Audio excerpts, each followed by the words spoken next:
카카오 낙폭을 좀 키우고 있는데요. 물리신 분들 정석을 얘기하면 지금이라도 일부는 줄여야 됩니다. 왜냐하면은 금요일날 반등이 조금 나왔다. 오늘 장중에는 한 3%까지 나왔었던 것 같은데 나왔다가 이후에 조금 밀려서 내려왔죠. 그리고 그래서 이후에는 이 저점 목요일날 종가가 손절가가 되는 겁니다. 반등 보고 들어왔어도 오늘 깼죠. 그러면 사실은 줄이는 게 정석입니다.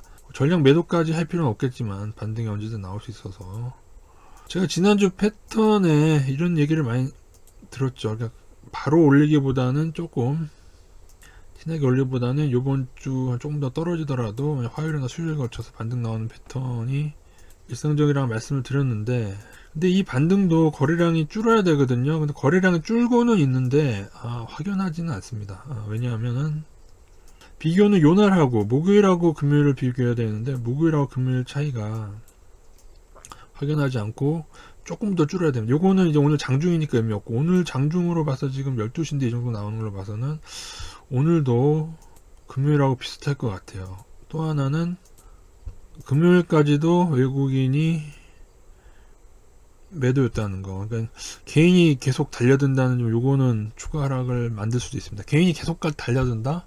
그러면은 좀 더 추가 하락 가능성을 염두에 둬야 됩니다. 그게 무슨 패턴이냐면은 5일선을 맞고 떨어지는 패턴이죠. 이렇게 해서. 근데 여기서 만약에 추가로 급락을 하게 돼서 떨어지게 되면 5일선하고 이격이 생기거든요. 그럴 경우에는 이번 주 중으로 떨어지다가, 그러니까 더 떨어질 수도 있어요. 더 떨어지다가 한 번에 화들짝, 그냥 몇 프로 될까요? 한 7% 정도까지 화들짝 해서 5일선까지 붙는 정도의 하루에 반등 빵 나오는 경우가 있죠. 근데 뭐 이거를 먹으려고 뭐 매수를 지금 분할로 들어간다, 뭐 그럴 수도 있겠지만, 본격 반등은 보통 5일선을 뚫을 경우, 뚫을 때 바로 V자로 이렇게 나오는 경우는 사실 드물고요. 보통은 쌍바닥이나 쓰리바닥을 찍고 여기서 한 다음에 다시 눌리고, 이러면 투바닥이죠. 그리고 쓰리바닥까지도 하고, 이렇게 최근에 나온 하이닉스 보시면은 이해가 되실 겁니다. 이것도 5일선을 회복 못하고 하다가 이격이 벌어지면서, 근데 이거는 강하지 못했죠. 원래는 이게 요날 장중까지는 강했구나. 그쵸. 이틀을 거쳐서 빡 뜨고 장중으로 치면 떴죠. 그 다음에 5일선 여기서 회복하죠. 그러니까 여기서가 사실은 접근하고 5일선을 다시 깹니다. 요날 또 살짝 깼는데 그 다음 회복하고 5일선 여기서 깨죠. 줄여야죠. 여기서 지난 금요일날 5일선과 21선 같이 회복하죠. 그럼 다시 늘리고 오늘 11선까지 회복하게 되면은 이런 식으로 해서 여기서 반등이, 자, 이거는 약간 베리에이션이 하는데 투바닥 찍고 이런 식의 반등, 여기서 나오게 21선 회복하고 지지되면 여기서 반등이 좀 크게 나오는 경우가 있습니다. 근데 이 폭이 다 달라요. 그죠? 이 폭이 다 다르다는 얘기죠. 그리고 반등하면서 거래량이 조금 이 기존의 것보다는 조금 많더라도 기존의 것 정도로 좀 줄어야 됩니다. 이렇게. 그죠?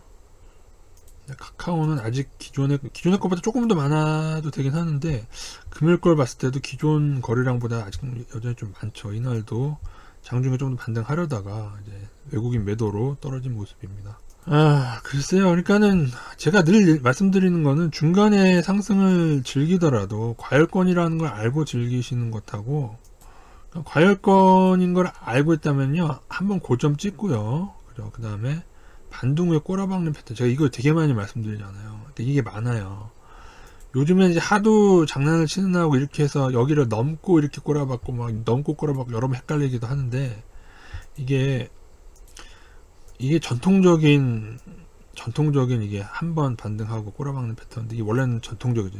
헷갈리게 하려면 하는데, 카카오도 나중에 다시 끌어올리긴 할 겁니다. 근데 이게 지금 5일선을 회복하기 전까지는 굳이 여러분이 접근하신다면 이제는 분할로 하는 것뿐이 없어요. 왜냐면은 금요일 반등이 다시 깨지고 있기 때문에.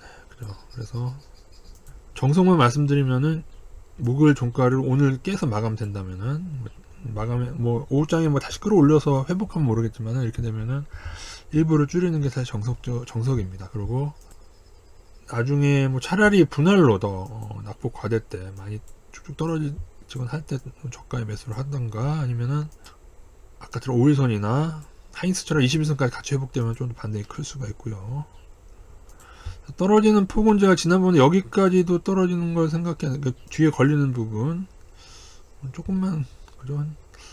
오늘이나 내일 다 할 수도 있겠네. 여기에서 반등할 수도 있고, 여기서 못하면은 그 다음 관리는 여기까지 또 생각은 하셔야 됩니다. 제일 안 좋은 게 뭐냐면은 이런 식으로 하면서 반등은 조금 나오는데 이러다가 또 반등, 내일 또 반등 나오고 이러면서 5일선 못 넘으면서 계속 떨어지는 경우가 있어요. 이러면 좀 환장하는 거죠. 그리고 이런 지점에서 왜 급락을 시키냐, 그러니까 손절할 기회를 안 주는 거예요. 이거 손절하기도 애매하잖아요, 지금요. 그래서 고평가는 어느 정도 수준에서는 조금 멀리 하시는 게 좋습니다. 이러다가 예를 추가 매수하다가 더 당하게 되면은 결국 그래서 망하는 패턴이 되는 거니까요. 여러 패턴 설명드렸어요. 정석을 말씀드렸는데, 그러니까 여러분이 줄였는데 내일 반등 크게 나와 손해볼 수도 있는데, 정석은 오늘 목요일 종가를 넘지 못하면은 적어도 30에서 50%는 줄인 다음에 그 이후에 저가를 보시던지 아니면 5일선 회복되거나 아니면 아까 말씀드린 하이닉스 패턴으로 생각하면 될 것 같고요. 차라리 지금은 하이닉스가 반등을 기대해 볼 수 있는 패턴인데요. 근데 이게 지수가 받쳐줘야 되긴 하는데, 하이닉스는 요거 손절, 여기 손절 하나 잡고, 그 다음에 여기도 여긴 전량 손절까지 이렇게 한 두 군데 잡아서 들어가시면은 될 것 같습니다. 물론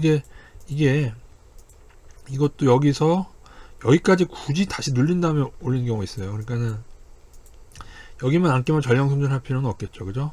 그러니까는, 그리고 오늘 만약에 11선까지 회복되면은 사실 좋은 겁니다. 5일선, 11선, 이평선 회복됐기 때문에 3월달에 이런 지점에서 반등이 오히려 조금 더 크게 나온 경우가 많이 있습니다.